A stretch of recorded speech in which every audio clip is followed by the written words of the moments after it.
Blessed are those who trust in the Lord. They shall be like a tree planted by water, sending out its roots by the stream. It shall not fear when heat comes, and its leaves shall stay green. In the year of drought, it is not anxious, and it does not cease to bear fruit.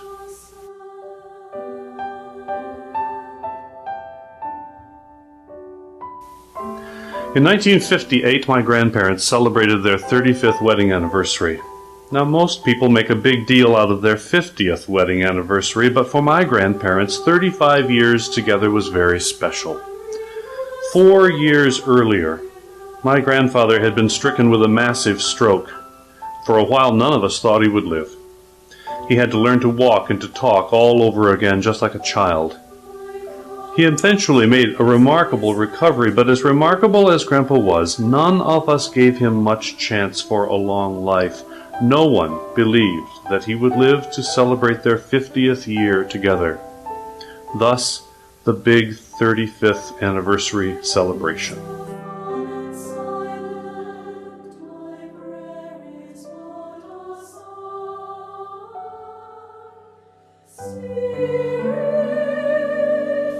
As with all such milestone celebrations, a very special gift was called for, and there was a great deal of family discussion around just what would make an appropriate gift for such an occasion.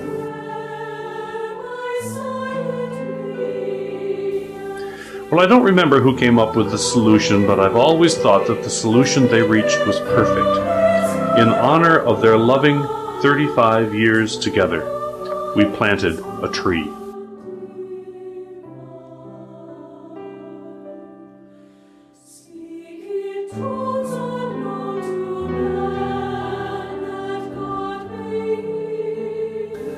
On the day of the big celebration, we planted the tree in the front yard of my grandparents' home. It was a sugar maple, and it was short and skinny.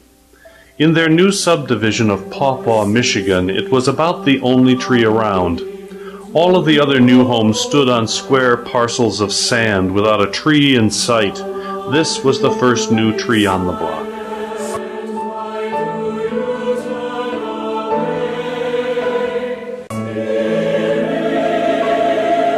I remember the look on my grandfather's face as he watched my father and my uncle plant that tree.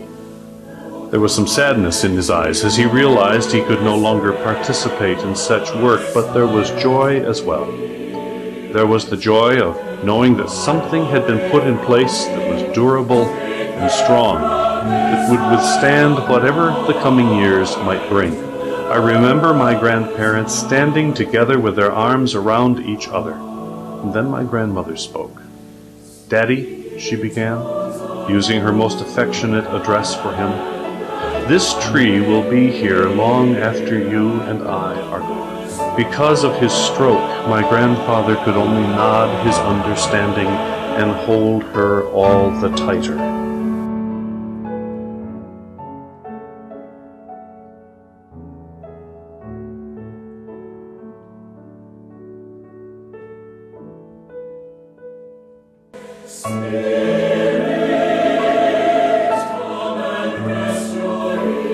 Well, a lot has happened since we planted that tree. My grandfather is gone, but he surprised us all. He lived to be 80, and my grandparents eventually celebrated nearly 57 years together. My grandmother is 91 now and must live in a nursing home in Battle Creek. My father has been dead for 15 years. Both Grandpa and Grandma suffered with us through the shock of his death at age 52. My cousin Michael, with whom I played so hard that summer Sunday in 1958, Michael is gone as well. Somewhere in a box is a picture of Michael and me as happy 12-year-olds mugging for the camera in front of that tree. The last time I visited my grandmother in Paw Paw, just before she moved into the nursing home in Battle Creek, I drove past their old house. The house that I remembered as new and well kept and above all sunny is old now, but the tree is still there. It has been changed by the years.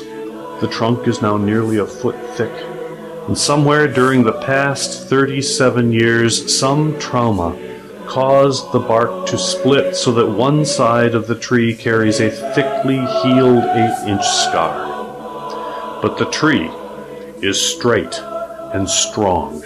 Its roots are deep. They draw water from far beneath the surface, tapping a source of life that is endless and not subject to the seasonal occurrence of drought and flood. There is no fear in that tree. It has faced heat and cold, storm and wind. It is scarred and marked by the years, and yet it continues to be filled each spring with thousands of spiral flying maple seeds. So now I understand what Jeremiah was trying to say about living as God's people. All I have to do is remember the tree we planted for my grandparents in 1958. Blessed are those who trust in the Lord. They shall be like a tree planted by water, sending out its roots by the stream. It shall not fear when heat comes, and its leaves shall stay green. In the year of drought, it is not anxious, and it does not cease to bear fruit.